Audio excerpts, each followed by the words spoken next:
Okay, good morning students. We are starting with our new chapter, cash flow statement. Okay, so first of all we will have to understand what is cash flow statement. So we can easily understand that cash flow statement means a statement which shows cash inflow and cash outflow for the company. Okay, so here I have already written here that shows cash inflow and outflow of cash during the year. Okay, so first of all you will have to consider that thing also. Okay, then after we will have to prepare cash flow statement as per accounting standard 3, and this accounting standard 3 was studied by you in semester 1 of financial account. Okay, so in semester 1 we have already studied cash flow statement as per accounting standard 3. Okay, so we will have to follow accounting standard 3, and as per the format of accounting standard 3 we will calculate our practical sum of cash flow statement. Okay, then after this cash flow statement is very much near to fund flow statement, so there is no requirement of extra understanding. Okay, you will just have to improvise your statements and some ledgers. Okay, otherwise no requirement of major change. So if you have studied already fund flow statement, and there is this chapter is very easy because fund flow statement transactions will be considered here. Okay, so there is no change or such big change in cash flow statement. Okay, so if you have studied well in fund flow statement, then cash flow statement will be very easy for you. Okay, so first of all there are three headings of cash flow statement. Okay, cash flow from operating activities. Okay, first heading is our cash flow from operating activities. Operating activities means, so I have already given examples of operating activities. Okay, so first of all operating profit. Okay, operating profit which we will find out from P&L adjustment account. Okay, then after payment of income tax. Okay, then after changes in working capital.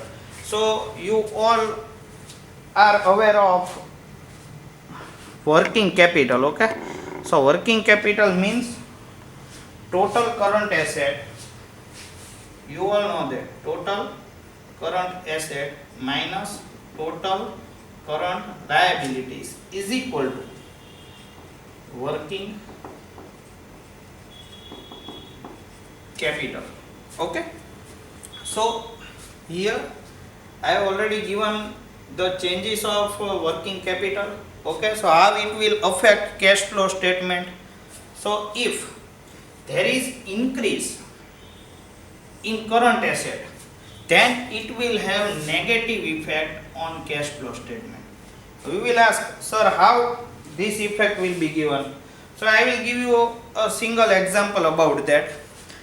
If your debtors in previous year is rupees 1 lakh and in current year your debtors is rupees 1,20,000, then there is increase in current asset. Okay, so you are investing 20,000 extra in debtors. Okay, so your cash balance is decreasing, and when your cash balance is decreasing, then there is negative effect on cash flow statement. Okay, then after decrease in current asset. So when there is decrease in current asset, then it will have positive effect on cash flow statement. How? So if your debtors is rupees 1 lakh and in current year your debtor is rupees 70,000, then there is decrease in debtor of rupees 30,000, and when there is decrease, then you will have to invest less amount in debtors, so it will have positive effect on cash flow statement. Okay, so please remember this thing also.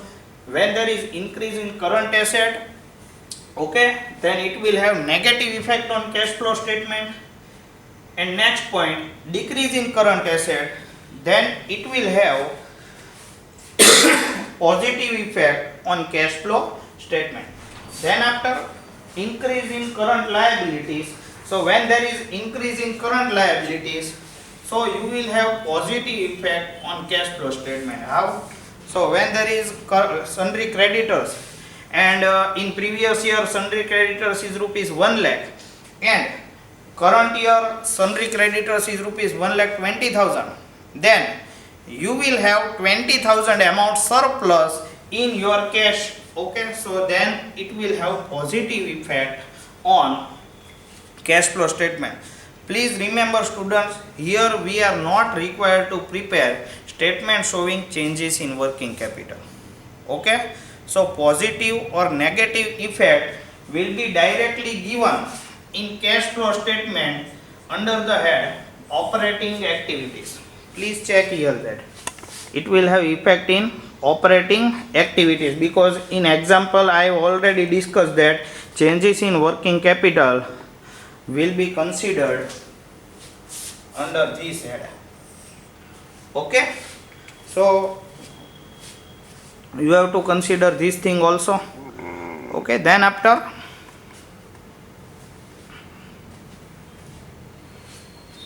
decrease in current liabilities. So in case of decrease in current liabilities, if we have sundry creditors for previous year rupees 1 lakh, and in current year it is rupees 50,000, then you have paid creditors rupees 50,000, so it will have negative effect on current cash flow statement. Okay, so please consider these things. Okay, and it is a very easy chapter for your understanding. Okay, so there is no requirement of extra changes, okay, in these sums.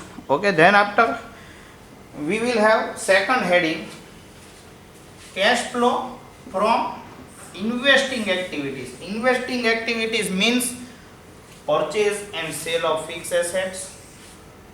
Okay, purchase and sale of fixed assets.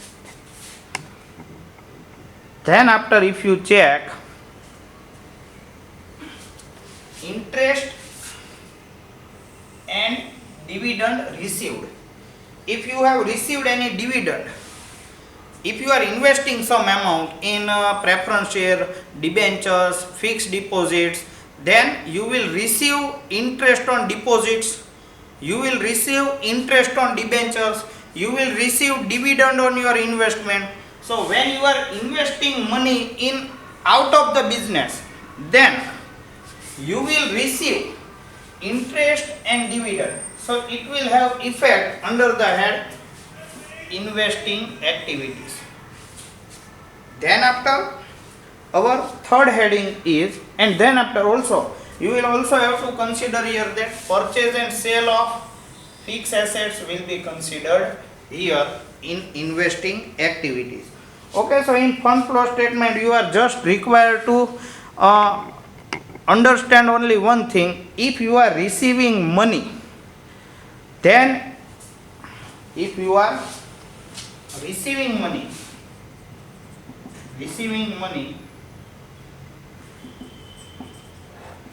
okay, then you will have positive effect on cash flow statement. And if you are paying money, okay, then you will have negative effect on cash flow statement. So this point also to be considered here.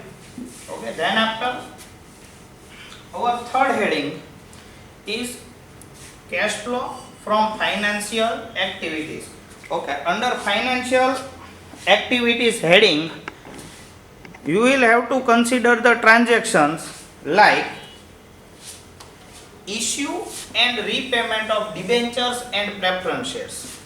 Okay, when you are issuing some preference shares, equity shares, debentures, then effect will be given on financial activities heading. Okay, and then after, you will have to pay interest and dividend on equity shares, preference shares or debentures. Okay, so when you are paying, then payment of interest and dividend will have effect under the heading financial activities, and it will have negative effect on cash flow statement. So you all are aware about which kind of statements or ledgers should be prepared for completing the sum of cash flow statement. Then you are required to prepare necessary ledgers as we have prepared in fund flow statement. Okay, so you will just have to only prepare the ledgers as we are preparing in fund flow statement, so no requirement of other improvisations. Okay, then after we will have to prepare P&L adjustment account, so we will prepare P&L adjustment, and our third statement cash flow statement. Okay, our third item will be cash flow statement, so no requirement of other changes.